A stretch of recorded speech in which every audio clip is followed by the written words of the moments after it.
good morning, everyone. Good morning. Morning. I can't hear you. Good morning. Good morning. Good morning. So, welcome sa ating worship ngayong bagay ito, first Sunday after Pentecost. We have communion.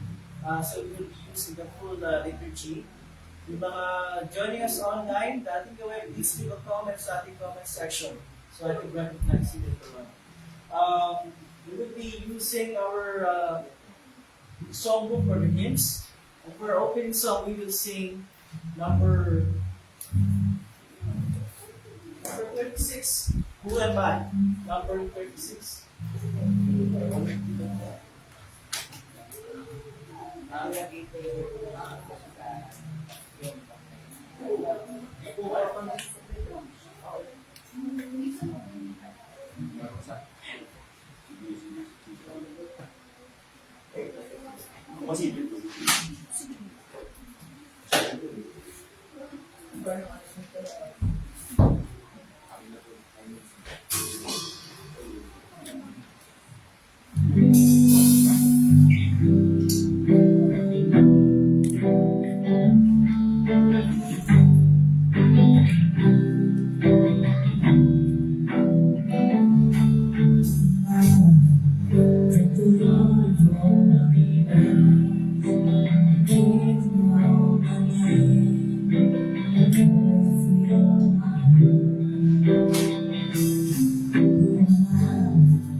Because of what you've done, because of what I've done, but because of who you are, I am without greatly fading to the day gone tomorrow.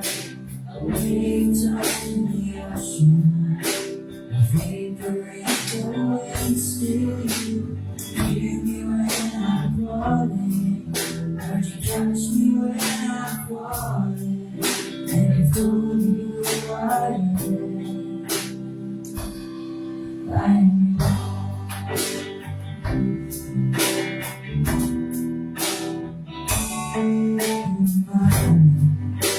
the urgency you say, look on me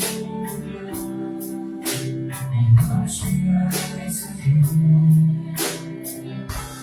Who am I? The voice upon my sea, the call I relay, from the storm in me. And because of who I am, and because of what you've done, because of what I've done, but because of who you are. Found quickly faded, and on tomorrow, a wave touched the ocean, a vapor in the wind, still you falling. Would you catch me when I'm falling? You told me who I am.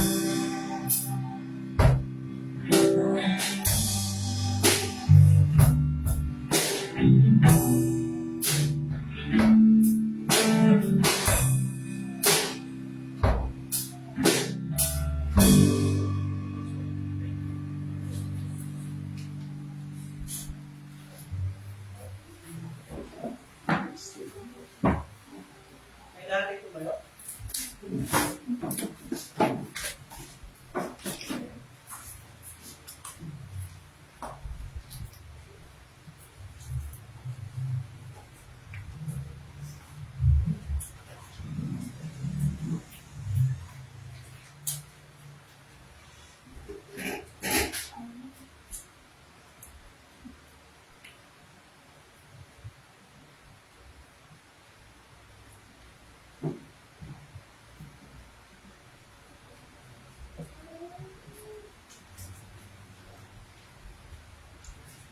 pangalan ng Ama, ng Anak, ng Espiritu Santo. Mga minamahal sa Panginoon, lumapit tayo ng may tapat na puso at magpahayag natin yung kasalanan sa Diyos, dating Ama, pamanin sa kanya sa pangalan natin Panginoon sa Kristo, upang tayo ay pagkaluban niya ng kapatawaran. Ang tulong natin ay lumubra sa Panginoon. Na siyang nilikha ng langit at lupa. Aking sinabi, ipahayag ko ang aking pagsalansan sa Panginoon. At iyong pinatawad ang aking mga kasalanan. O Diyos, ang mga makapangyarihan sa lahat, mga mahabali, ako na isang kaawa-awa at ang kasalanan, ay nagpapayag sa iyo ng lahat ng aking mga kasalanan at mga kasamaan. At sa pamamagitan ng mga ito, ikaw ay nagkastahan ko sa isip, sa salita at sa gawa. At ako'y karapat-dapat nasa kapasahan mo sa panahon ito at sa kapasahan walang hanggan. Ngunit buong puso ako lumalapit at nagsisisigil sa mga ito. At dumadalangin ako sa iyo dahil sa walang hanggang kapapagod. At araw-araw sa walang lunis, mapapayag na pagtitiis sa kamatayan ng ibinibig na anak na si Yesu Cristo ay maging mahabagin at magkayaya ka nawa sa akin. Isa habang makasalanan. At sa tulong ng Espiritu Santo, ay palawakin ang aking kaalaman at maging mas lumilig sa iyong salita hanggang sa wakas. At sa iyong pagkakiyaya, ay magkaroon ako ng buhay na walang hanggan sa pamamagitan ng Kristo na aking Panginoon. Amen. ang Diyos, ang ating Ama sa langit, ay tunay na umabagi at sa atin, ibigay niya kanyang butong na anak, si Jesus Cristo, upang maging handog sa pagpapatawad natin kasalanan. Kaya bilang tinawag ng Ipon sa Kristo, sa pamamagitan kayo ng Diyos, ay pinapatawad ko ang inyong lahat ng kasalanan sa pangalan ng Ama, ng Anak, ng Espiritu Santo. Amen.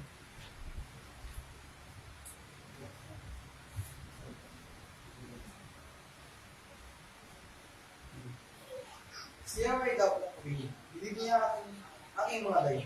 Si Yahweh ang makasulat kalasat. Iwala ko sa kanyang nagalak. Inulungan niya ako at pinasaya. Sa ulit na salamat ako siya. Iniingatan niya rin kayo niya sa bayan. Siya pa nung kanyang karin tumira. Dito sa mayroon ang iyong bayad, ang mga isa iyo inyong paspasan. Lagaan mo sila, upay naman, skol ka mga skol, sa kanyang kawan. Awitin natin ang mga kasama. Luwalhati sa Ama at sa Anak at sa Espiritu, kung paano noong una, ngayon magpakailanman, walang hanggan. Panginoon, habag ka sa amin. Kristo, habag ka sa amin. Panginoon, habag ka sa amin. Papuri sa Diyos na kalikasan. At sa lumay kapayapaan sa mga tao pinalulugan niya. Pinupuri ka namin, sinasamba ka namin, nilulunghati ka namin, pinasasalamatan ka namin dahil sa iyong kalwalhatian. O Panginoong Diyos, Hari ng kalangitan, Diyos na makapangyarihan sa lahat. O Panginoong Diyos, Bugtong na anak, Yesu Cristo. O Panginoong Diyos, Kordero ng Diyos, Anak ng Ama, na nagalis ng kasalanan ng sanlibutan, habag ka sa amin. Ikaw na nagalis ng kasalanan ng sanlibutan, tanggapin mo ang aming dalangin. Panginoon sa kanya ng Diyos Ama, mahabag ka sa amin. Dahil ikaw lamang ang banal, ikaw lamang ang Panginoon, ikaw lamang, O Kristo, ang ang pinakalatida sa kalutiran ng Diyos Ama. Amen. Ang Panginoon ay sumayo. At kanyang masisip. Manalangin tayo. Mga Panginoon ko ang mga Diyos. Nagtagumpay ang aking anak si Jesus Cristo laban sa prinsipe ng mga Pinoy. At pinalaya kami sa gapos ng sila. Lumabog po kami mga Panginoon matatag laban sa mga pagkakapin sa taas. At bigyan kami ng kalakasan. Palaging gawin ng inyong kalooban. Mga magitan ng Jesus Cristo, aming Panginoon, ang mabubuhay at tagangahan sa mga Espiritu Santo, isang Diyos walang hanggan. Amen. Tayo magpapas po ba sa salita?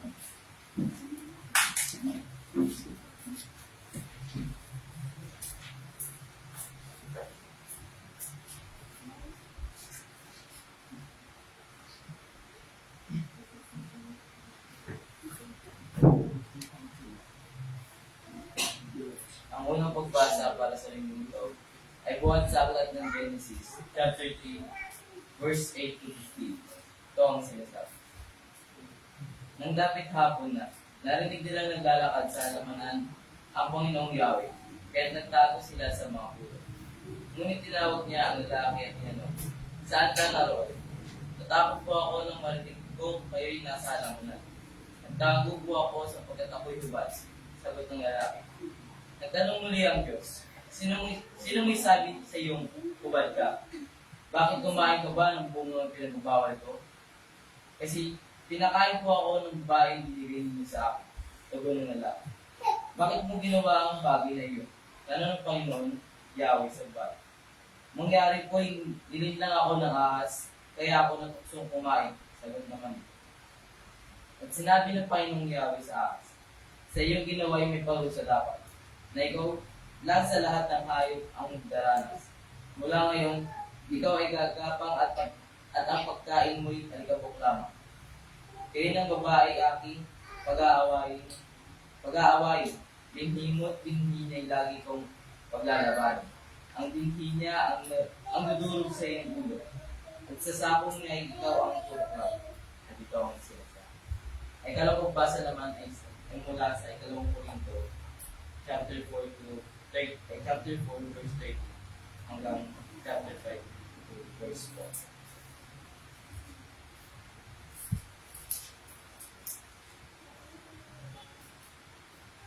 Ito ang sinasabi.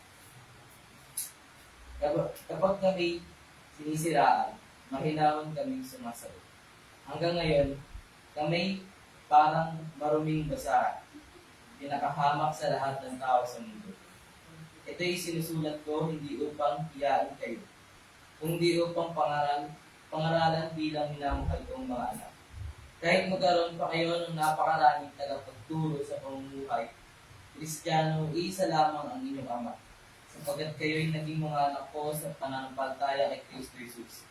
Sa pamamagitan ng magandang balita, pinangaral ko sa inyo, kahit isinasamo ko sa inyo, tularan ninyo ako, dahil dito, pinapunta ko riyan si Timoteo, ang aking minamahal at tapat na anak ng Panginoon.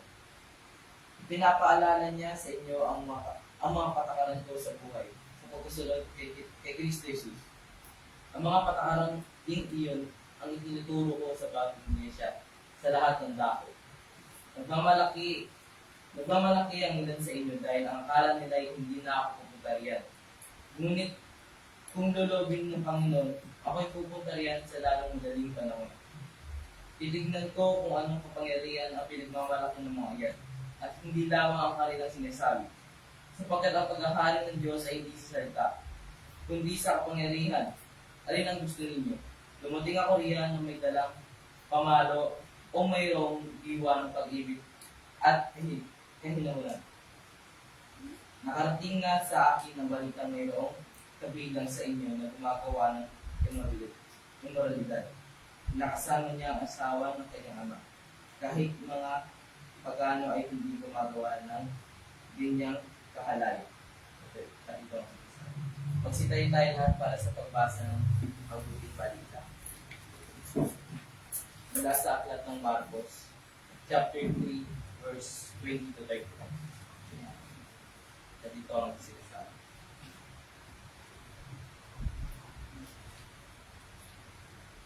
Pag-uwi ni Jesus, muling nagatipon doon ang napakaraming tao, kahit hindi na sila nagkaroon ng pagkakatao kumain. Nang mabalitaan iyon ng kanyang mga kamag-anak, pumunta sila roon upang kunin siya dahil maraming nagsasabi na siya'y nasisiraan ng bait. Sinasabi naman ng mga tagapagturo ng kautusan na galing sa Jerusalem. Sinasabihan siya ni Kristo. Nakapagpapalay siya ng demonyo sa pamamagitan ng kapangyarihan na pinuno ng mga demonyo. Dahil dito, inalapit ni Jesus ang mga tao at sinabi sa kanila, ang ilang talinghaga. Sabi niya, paano mapapalayas ni Satanas ang kanyang sarili? Kapag naglaban-laban ang mga mamayan ng isang kaharian, mawawasak ang kaharian iyon. Kapag naglaban-laban ang mga kaalib ng isang sambahayan, kakawatak-watak ang sambahayan iyon. Hindi naman, kapag ilalaban ni Satanas ang kanyang sarili, nagkakabahagi ang kanyang mga kampon, hindi siya magtatagal at iyon ang kanyang magiging wakas. Hindi maaaring pasukin at pagnakawan ang bahay ng isang taong malakas. Malibang lubusin muna siya. Kapag siya'y nagapos na, saka pa lamang mapagnanakawan ang kanyang bahay. Tandaan ninyo ito. Maaari patawarin ng tao sa lahat ng kanyang kasalanan at paglapastangan. Ngunit ang sino mong lumapastangan sa Espiritu Santo ay walang kapatawaran. Sapag siya ay nagkasala ng walang hanggan kasalanan. Sinabi ito ni Jesus, sapagkat sinasabi ng mga tao na siya'y sinasabihan ng sa mga espiritu. Dumating ang ina at kapatid ni Jesus, tumayo sila sa labas ng bahay at ipinatawag siya. Nang oras na iyon, ay maraming taong nakaupo sa palibot ni Jesus. May nagsabi sa kanya, nasa labas po at naghihintay ang inyong ina at mga kapatid na lalaki at mga kapatid na babae. Sino ang aking ina at mga kapatid? Tanong naman ni Jesus. Tumingin siya sa mga nakaupo sa palibot at sinabi, ito ang aking ina at mga kapatid. Sapagkat ang mga sumusunod sa kaloob ng Diyos ang aking mga kapatid na ina. Ito ako sinasabi.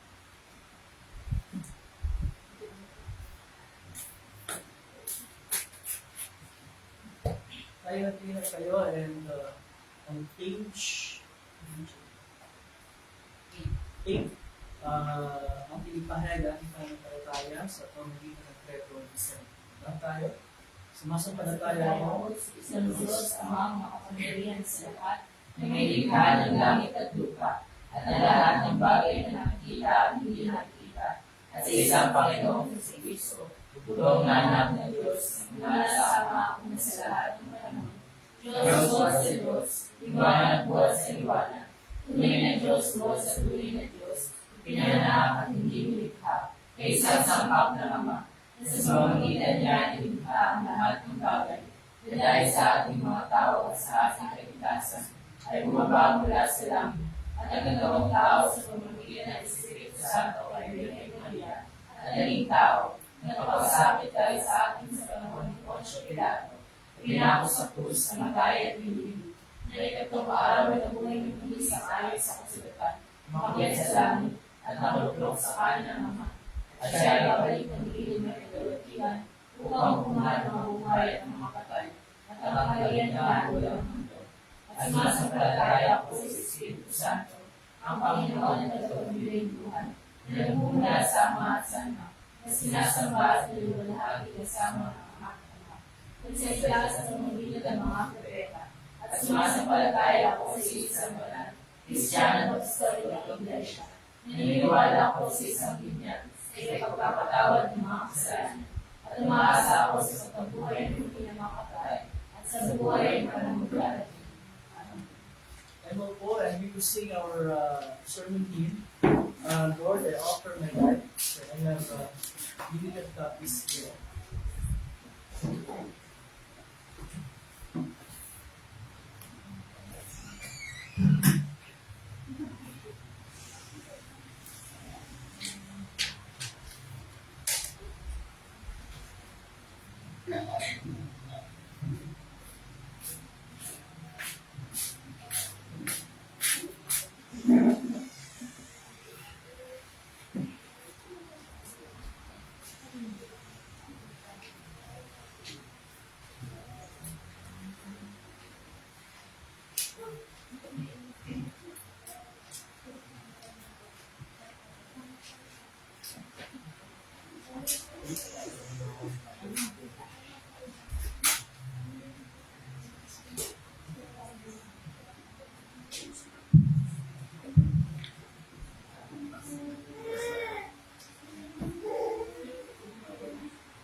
that I have, I lay them down before you, oh Lord. Regrets, all my pain, I'm making them wrong.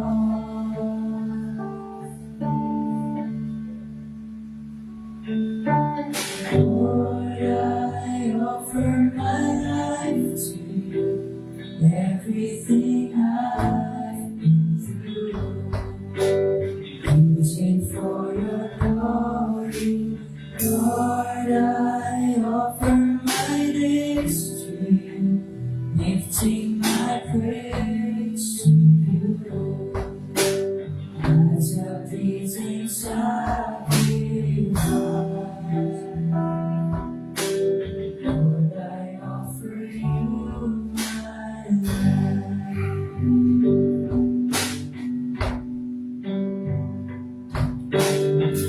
See the clouds, intensity, nations and dreams that are yet to come true. All of my hopes, all of my plans, my heart and mind, I lift it to you. Lord, I offer my life to you, everything I've been through. Use it for your glory. Lord, I offer my days to you, lifting my praise to you as a pleasing sacrifice.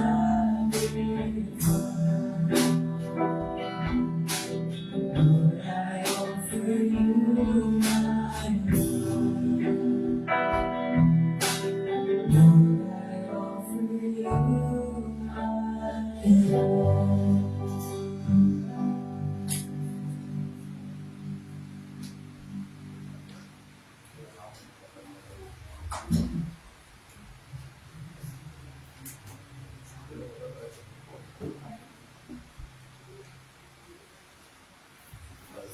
Okay, Sunday school time for Sunday school kids with teacher Liza and Ate Abby and the kids.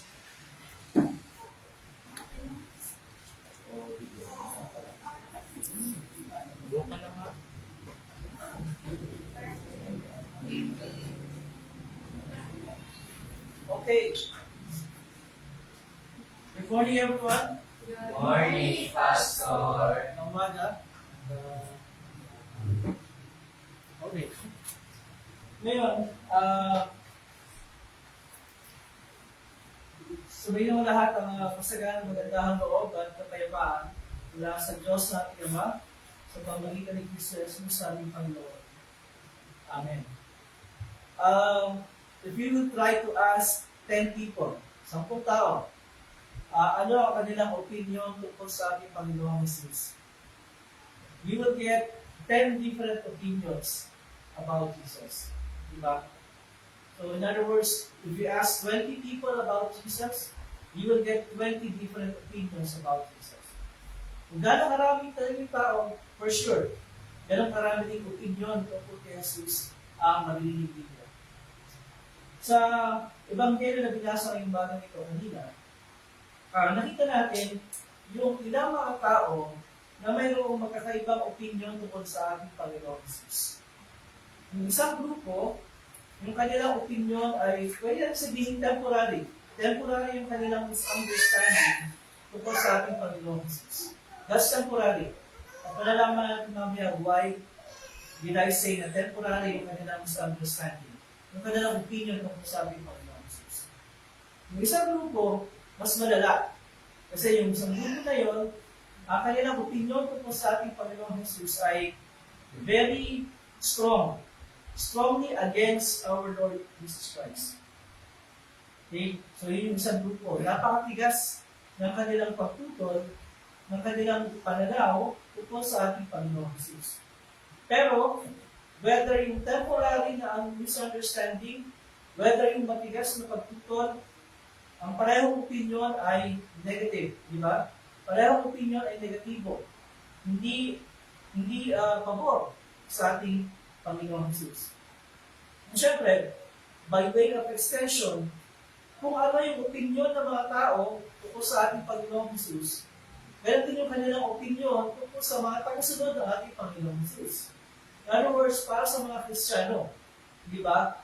Kung ano ang tingin ng mga tao kay Jesus, meron din ang tingin nila sa atin ng mga Kristiyano, ng mga tagasunod ng ating Panginoong Jesus. And later on, we will elaborate on that.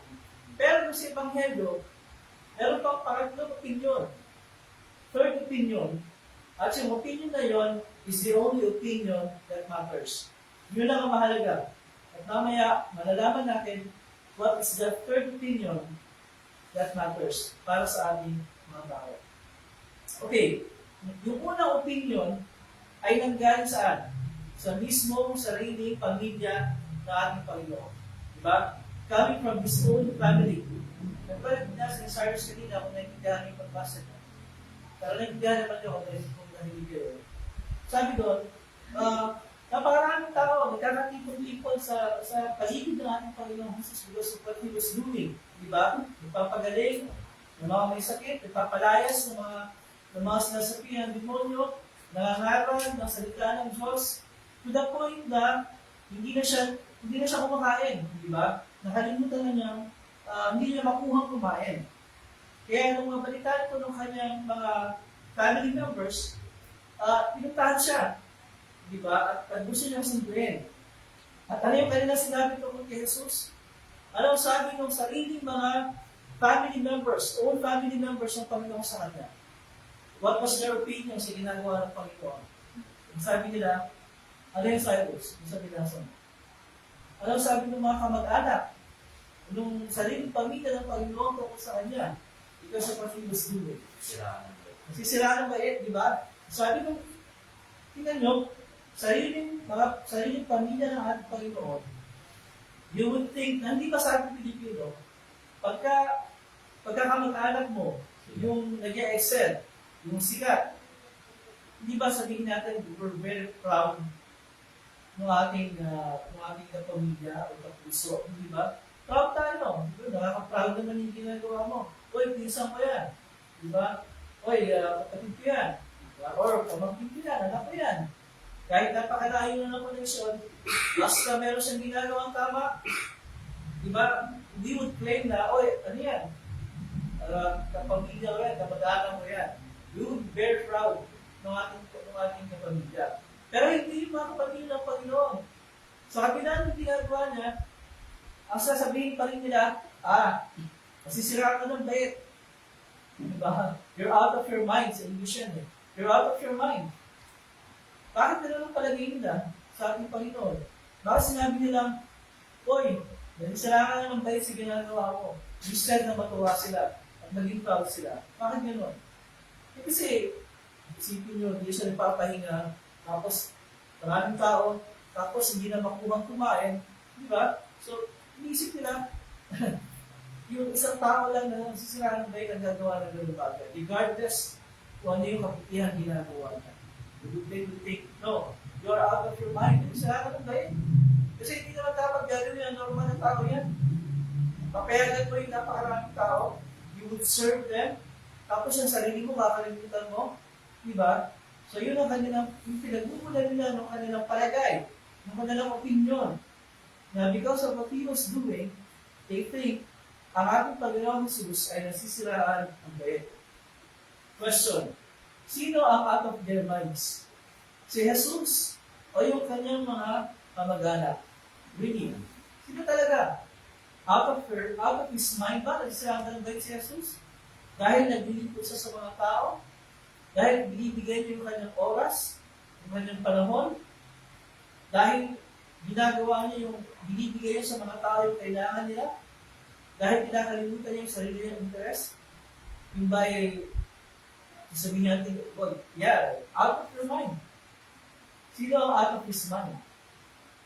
yung mga kamag-anak ng Panginoon. Di ba? Sila yung talagang out of their minds. Kasi hindi nila naiintindihan yung ginagawa ng ating Panginoon. Ang ating Panginoon, hindi siya out of his mind. Hindi siya nasisiraan ng liit. He is on his right mind, in fact. Kasi ginagawa niya kasi bakit? Kasi yun nga ang reason kung bakit sila punta rito sa mundo, di ba? That was the very reason kung bakit siya bumaba sa lupa, to serve the people. Di ba? Para paglingkuran ng mga tao, di sa lahat, para ipahayag sa mga tao ang pag-ibig ng Diyos na ipapakita niya later on sa pamamagitan ng kanyang pag-aari ng kanyang buhay doon sa krus, which is the ultimate sacrifice na kanyang ginawa. So, ang totoo dito, sino out of his mind? Out of their minds? Yung mga kamag-anak ng ating Panginoon. Pero temporary lang yun. Bakit temporary? Kasi at this point, nung pagkasaray-saray sa kwento sa Ebanghelyo, hindi pa sila naniniwala. Hindi pa nila naiintindihan. Pero later on, especially pagkatapos na mamatay at muling mabuhay ni Jesus, marami sa mga kamag-anak ng ating Panginoon ay naging mga tagasunod niya, naging mga disciples, naging mga alagad din niya, naging mga believers din. In fact, yung isa sa kanila naging leader ng church sa Jerusalem, si James Santiago. Hindi si Santiago kapatid ni Juan. Hindi si Santiago na kapatid na ating Panginoon Jesus. So, yun yung isang grupo. Yung isa pang grupo, ang kanilang opinion naman sa ating Panginoon ay mas malala. Bakit? Ano yung isa pang grupo at ano yung kanilang opinion tungkol sa ating Panginoon? Ito yun. Itong grupo na to, ito yung mga religious leaders. Yung mga Pariseyo, yung mga dalubhasa sa kautusan, yung mga tagapagpuro ng kautusan, that's the other group. Ano yung palagay nila, ano yung sinabi nila tungkol sa ating Panginoong Jesus? What was their opinion? Yung mga kamag-anak, sabi nila, nasisiraan siya ng loet. Yung mga religious leaders, anong sabi nila kay Jesus? Dahil sa kanyang ginagawa, specifically doon sa kanyang pagpapalaya sa mga demonyo. Pinasabihan siya ng Beelzebul. Diba? Ang sabi ng isang grupo, hindi lang siya out of his mind. Sinasabihan siya ni Beelzebul, yung prinsipe ng mga demonyo. Yun ang sabi ng itong mga religious leaders nito. So, mas mabigat yung kanilang opinion. And that was not temporary. Bakit? Kasi all throughout ng buhay ng ating Panginoon Jesus dito sa lupa, sino yung number one na sumasalungat sa Kanya? Sino yung number one na kalaban niya kontra sa Kanya? Sila. Itong mga religious leaders of this day. Mabigat yung kanilang sinabi. Nagpapalaya si Jesus sa mga demonyo at sabi nila, hindi. Kaya nagagawa mo yan kasi ikaw yung prinsipe nila eh. Hindi ba? Yun ang sabi nila. And so, it wouldn't make any sense eh. Kaya sabi ng ating Panginoon sa kanila, kung ako kasama nila, hindi naglaban-laban pala kami. Kung ako prinsipe ng mga demonyo, pinapalayas ko yung mga sarili kong mga kampon. Hindi naglaban-laban kami.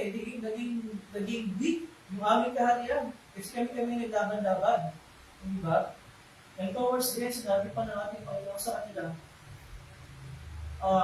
itong ginawa ng mga religious leaders, ito yung kasalanan na walang pangatawaran. Di mo na pinaborate o dahil kasi masyado mabigat ang topic na yan. Pero to the point na sabihin ng Panginoon yun, kasi gano'n kalala yung kanilang pananaw. Gano'n kalala yung kanilang pakiramdam sa ating Panginoon.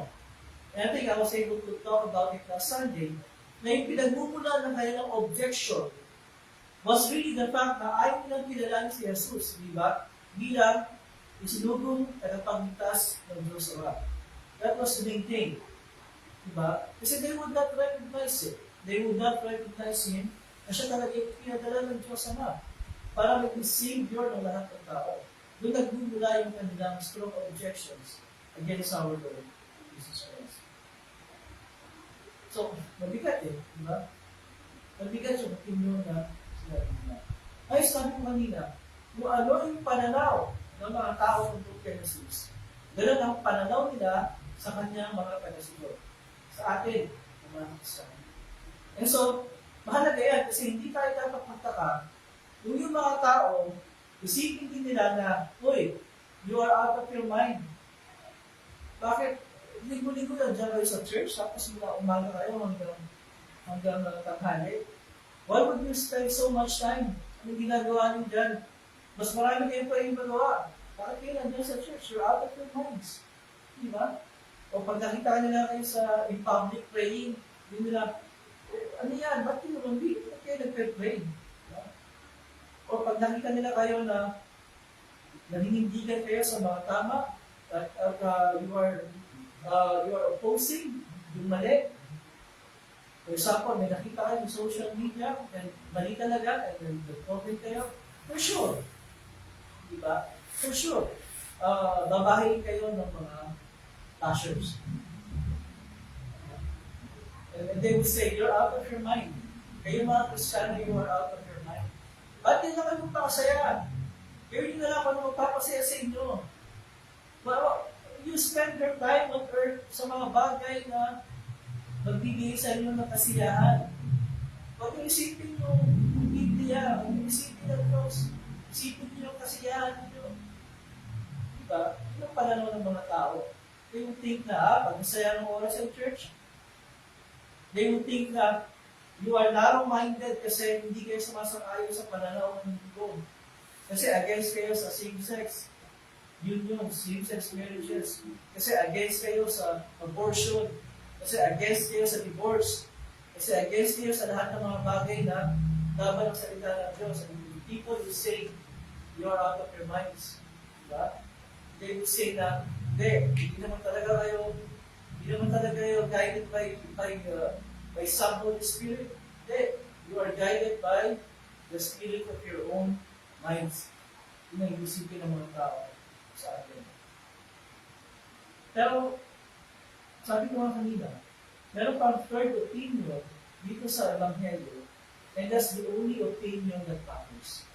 Hindi mahalaga yung opinion ng mga kamag-anak niya. Hindi mahalaga yung opinion ng mga religious leaders. Hindi rin mahalaga yung opinion ng ibang tao sa atin. Ano yung only opinion that matters? Yung sinabi ng ating Panginoon. Alam sabi niya, concerning sa mga alagad niya, ang sabi ng ating Panginoon, silang gumagawa ng kalooban ng Diyos ang kanyang mga kapatid. Diba? Yun ang sinabi ng ating Panginoon. Saan verse mo mabasa ng Psalms?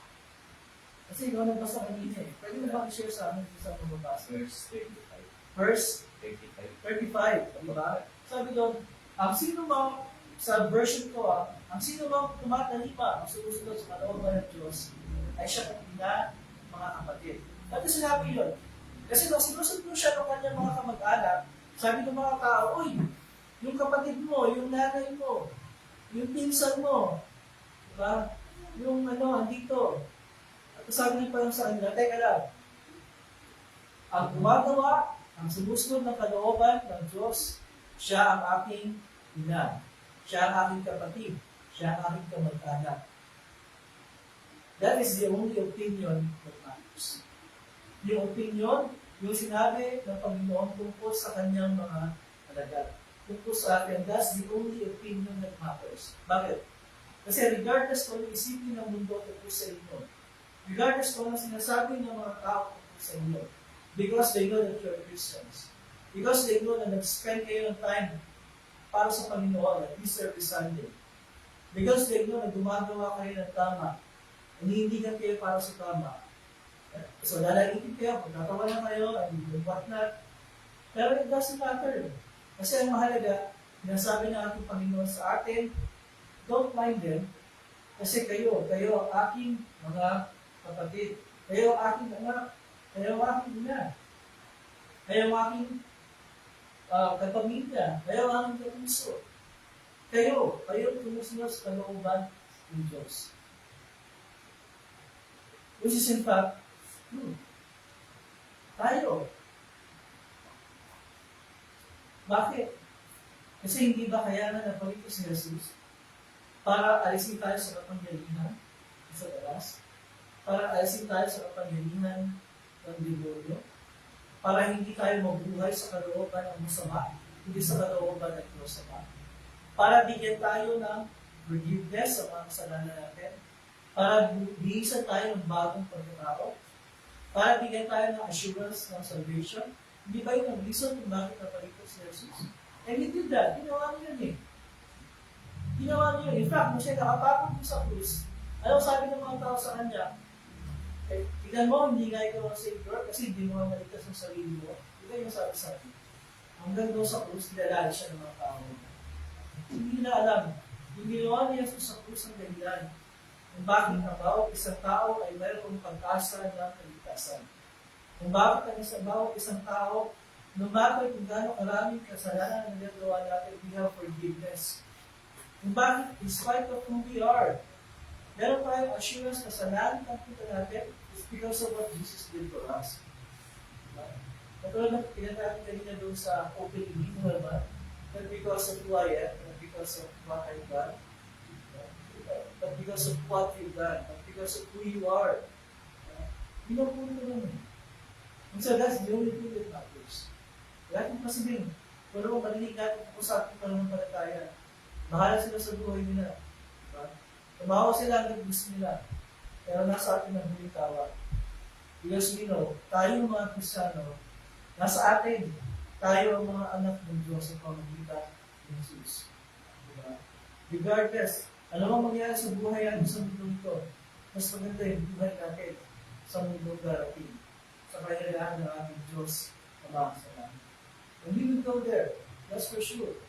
Check yun. Kasi ano na yun, hindi ka reserve na yung pangsa. I-reserve na ng Panginoon pangsa. Ngayon, depende na yun kung kailan tayo magpunaroon. Ikaw sa gusto ba yung reservation mo. Ngayon na, gusto mo kayo. Pwede rin. Pero naka-reserve na yung pangsa.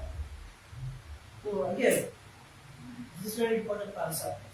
Sa mundo ito, sa panahon ito, na ang binibigyan kasi ng mga tao is kung gaano karami ang friends mo, ang followers mo sa social media, kung gaano karaming likes na nakukuha mo, reactions sa mga posts mo. Sa mundo ito, na gano'n binibigyan kasi ng tao, what matters for us are not those things. What matters for us is in fact, na sinasabi ng ating Panginoon, kayo, bawat sa inyo, bawat sa atin, we are His children. At tayo ay hawak niya sa kanyang kamay, and our future is secured in His hands because He secured it sa pamagitan ng kanyang buhay, at ng kanyang kamatayan, at ng kanyang pagkakas. Always remember that. Kayo, tayo, ang mga anak ng Diyos, kapatid ng Panginoon, at pamilya, at puso. Tayo yun, dahil kay Jesus. Hindi mawawala tayo sa amin. That's our real status. At hindi marin ang kaibanan ko sa kaibigan, at mga puso pag-iisip sa pamagitan ng Kristo Jesus, natin Panginoon. Amen. We will continue sa pagdikong ng ating mga handog.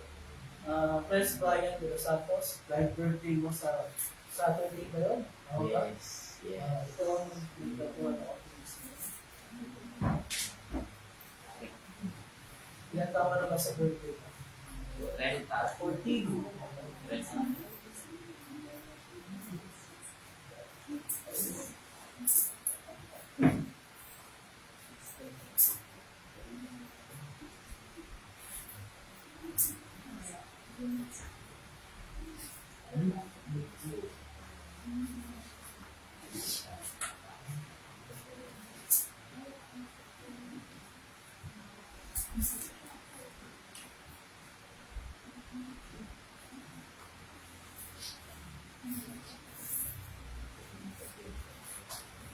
Okay, para sa mga prayers, of course, kasama sa prayer natin yung birthday ni Bryce Brian.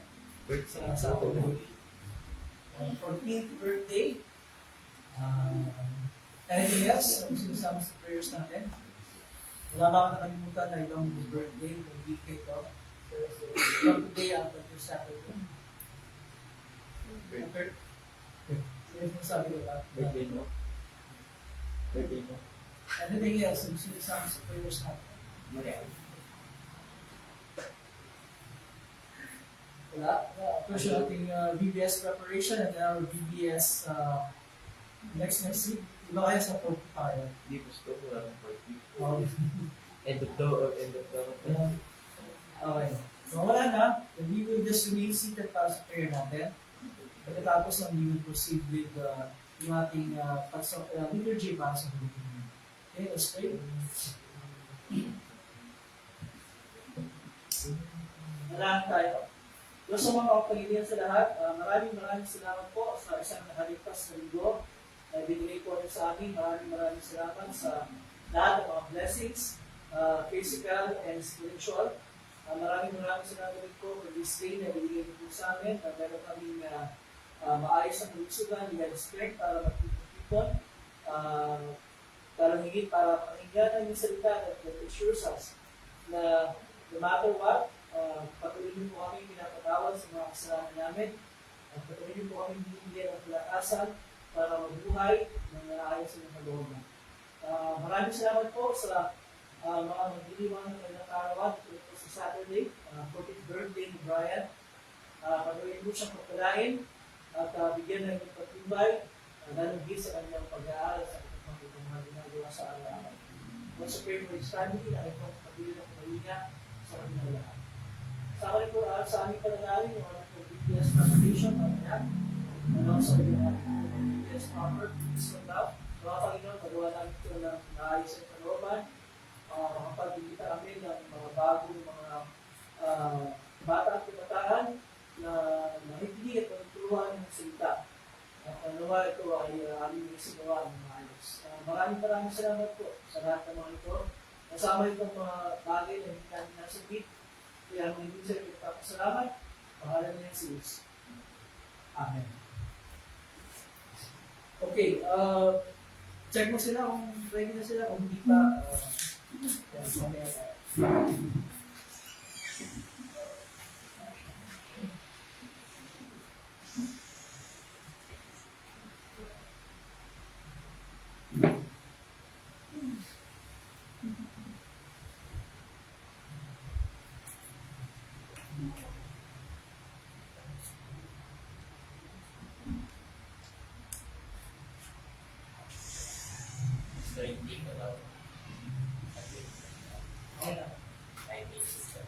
Sige, please stand. Then we open our reading notes on page 16. Ang paghahanda sa harapan ng Panginoon, page 16. Ang Panginoon ay sumayo at magalak ang inyong mga puso. Pasalamat tayo sa ating Panginoon Diyos. Nararapat ang gawin na gawin niya.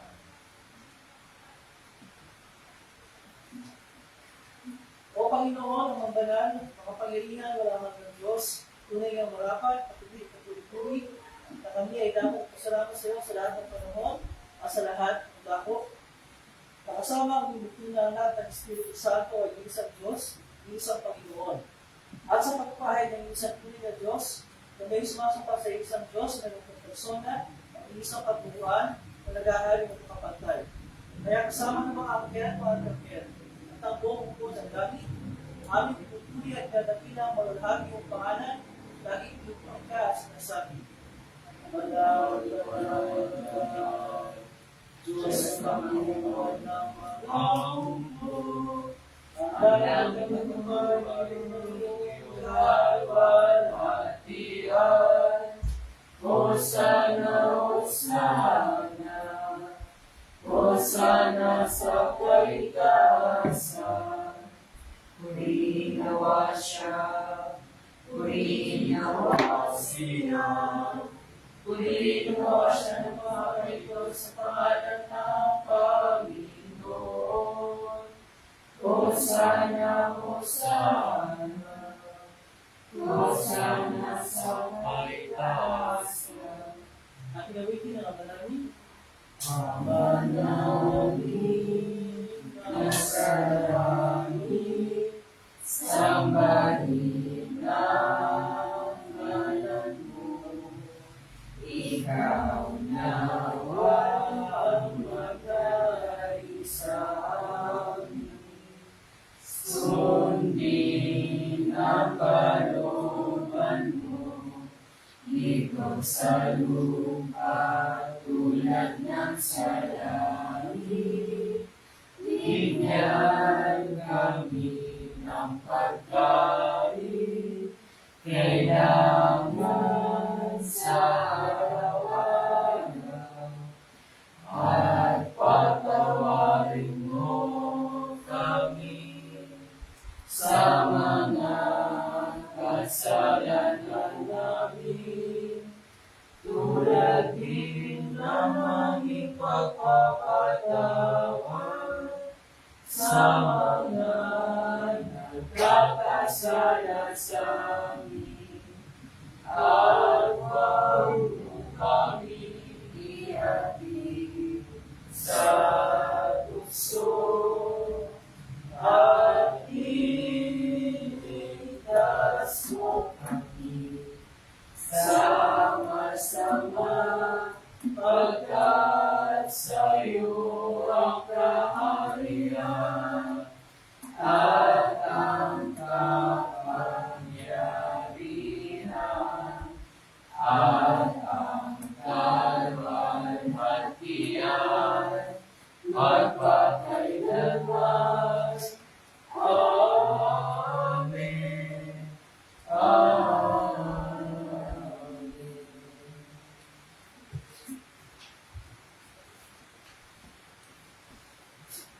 Ang ating Panginoon, sa puso ng Diyos ay pagkanulo ay namangkot ng binapay. Patapos, salamat sa Diyos ay pinagkirang pinasol, hindi sa mga dagat at mga sabi.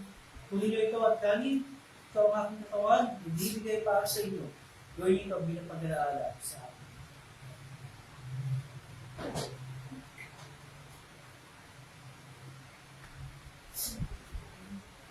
Sa ganitong paraan, hinawakan niya ang sako, pagkatapos ng pagkakunan, at ang makapagpasalamat mo siya sa Diyos, ay bigay niya sa nila sinasabi, "Uminom kayo lahat ito, sapagkat ito ang dugo ng tipan. Ang aking dugo ay nabubuhos tayo sa marami, at pagkapatawad ng mga kasalanan. Dito sa ininom kayo ito, bilang pag-alaala sa akin." Ang kapayapaan ng Panginoon ay laging sumayo.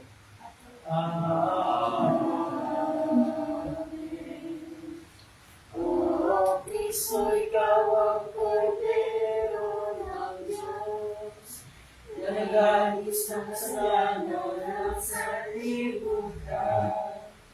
Mapagkas sa amin.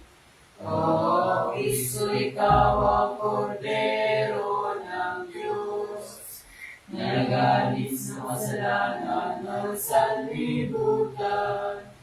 Mapagkas sa amin. O Kristo, ikaw ang Kordero ng Diyos, na nag-alis ng kasalanan ng sanlibutan. Ipagkaloob sa amin ang iyong kapayapaan. Amen. Tayo po at check mo na sila ulit.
Okay, so we are going to listen and watch Nothing Sunday School Kids para sa mga lesson presentation. Teacher Liza, go ahead. So, tungkol saan yung kwento natin for today? Sino yung mga main character natin? si Joseph, dalawang prisoners, kasi Potiphar. Di ba may asawa si Potiphar at nagusto siya kay Joseph? Ano yung ginawa niya para hamakin si Joseph? Sinabi niya kay Potiphar, may gusto gawin ng masama si Joseph sa asawa niya. So, ano yung naging parusa ni Potiphar kay Joseph? Sino yung dalawang naging kasama ni Joseph doon sa kulungan? Yung chief wine taster, tsaka yung chief baker. Ano yung panaginip ng chief baker and yung wine taster? Wine taster din. Sa wine taster, may nakita lang siyang sanga, tapos may ubas. Pinitas niya yun, tapos piniga niya, tapos pinainom niya dun sa nila. Yung chief baker naman. Chief baker naman, pero basket na puno ng tinapay, tapos nakalagay sa ulo niya, tapos may dumating na ibon, tapos kinain ng mga tinapay. So, ano yung ibig sabihin talaga ng panaginip nila? Si wine taster na. Sa wine taster, in 3 days, babalik na siya as chief wine taster sa Pharaoh. Sa chief baker naman. Sa chief baker, in 3 days, mamamatay siya. Mapatay siya nung Pharaoh. Ano yung bilin sa kanila ni Joseph sa oras na makaalis sila sa kulungan? Ano yung favor ni Joseph sa dalawa pag nagkatotoo yung panaginip nila? Sa wine taster, sabi niya, huwag daw kalimutan siya. So, bakit kaya naipaliwanag ni Joseph yung panaginip nila? Kasi may tulong ng Diyos. So, memory verse. Mateo chapter 26 verse 41. Magbantay kayo at manalangin upang huwag kayong madaig ng tukso. Ang espiritu ay nakahanda, ngunit ang naman ay mahina. Mateo chapter 26 verse 41. Okay, very good.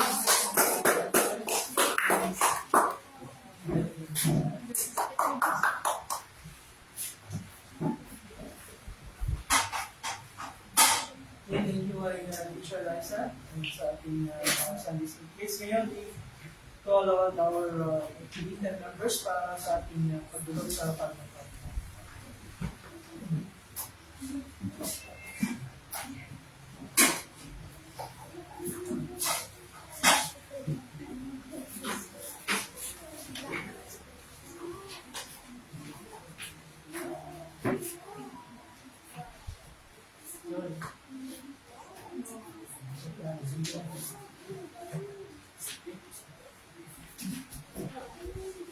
Ating tanggapin ang tunay na katawan dulo ng ating Panginoon na nakikita ng anak para sa pagpapatawad ng ating mga kasalanan.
katawan at gunawa ng ating Panginoon sa puso siya magpalakas, bigyan sa inyo sa pinagpanampalataya at sa buhay ng parang iba.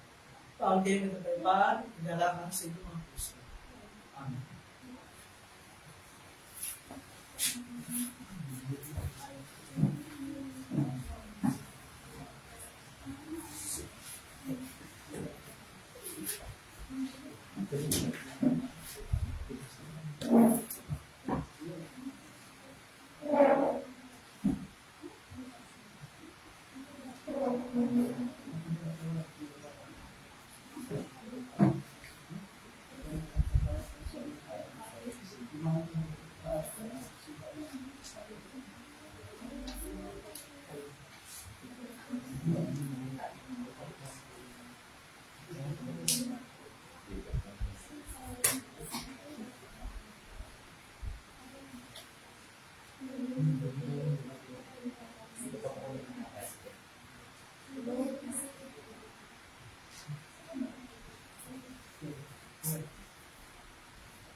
Ay lahat ito kayo? At we're taking a page 21. So, na pagyaw sa kapayapaan, page 21.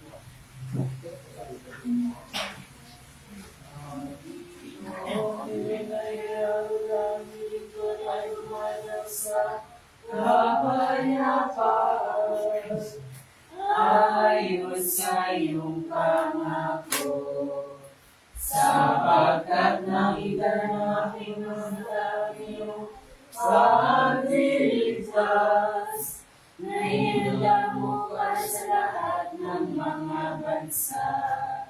Iwalay kong tatanglaw sa mga heti, at magbibigay karawalan sa iyong bayang Israel. Luwal at isama at sana at sa Espiritu, kung paano nung mula ngayon kailanman, walang hanggan. Amen. Papasalamatan ng Panginoon Diyos sa pag-siya ng buti. Ang kanyang pag-ibig ay pamalang hanggan at mananatili. Sasalamatin ka namin, Diyos, sa mga pag-iyak sa lahat, sapagkat piniginawa mo kami sa pamagitan ng sakramento nito. Inadalangin namin sa pamagitan ng kaloob nito, na palasin mo ang aming pagpapatayan sa iyo, at tanyasin mo ang aming pag-ibig sa isa't isa. Alang-alang kay Espiritu sa aming Panginoon, na nabubuhay at nag-aarik kasama mo at ang Espiritu Santo, isang Diyos, magpakailanman. Amen.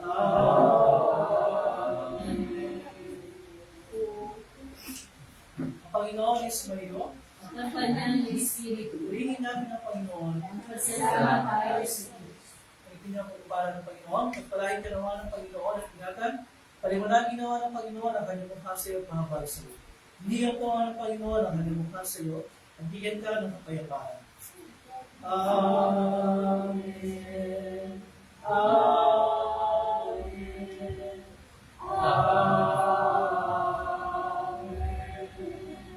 Kayo mo po, we will sing our singing. Number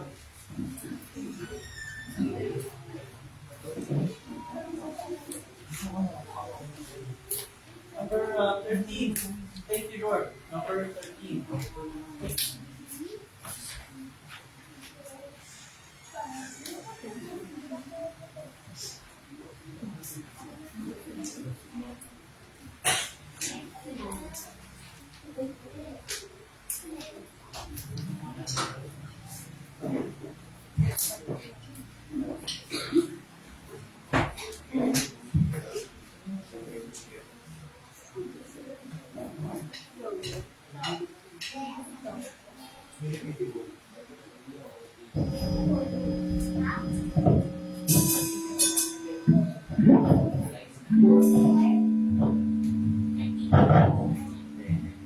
you, Lord. 1, 3.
Okay, good morning everyone. Morning! Good morning. Morning! Okay, so welcome sa ating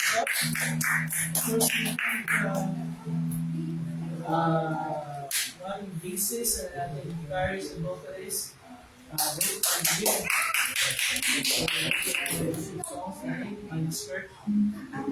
Thank you dun sa mga naging servers yung dito. Teacher Liza.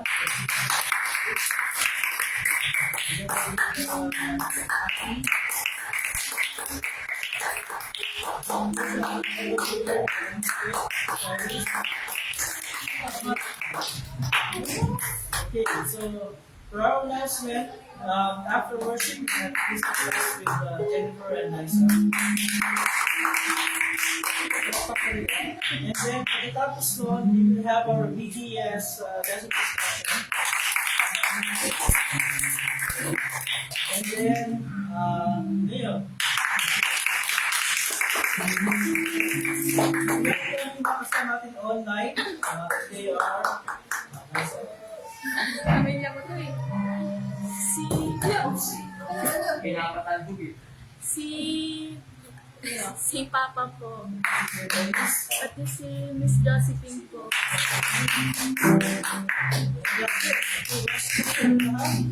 And God's blessings to all of you. Pero bago tayo paalam, we greet First Brian, happy birthday. Sa Saturday, natakas si Brian, happy birthday. Para sa Saturday, 14th birthday ni Brian. Special ka, meron kang tutog ng bag. So,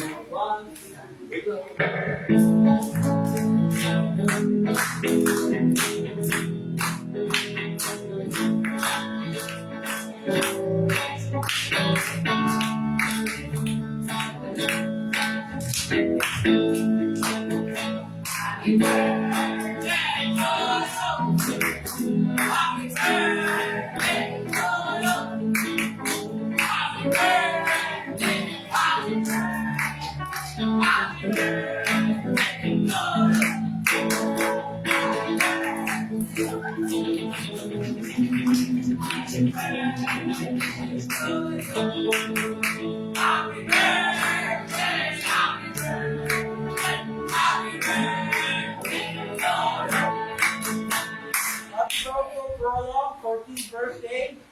Happy birthday, guys. And that's it. We will see you next Sunday. That's God be with you.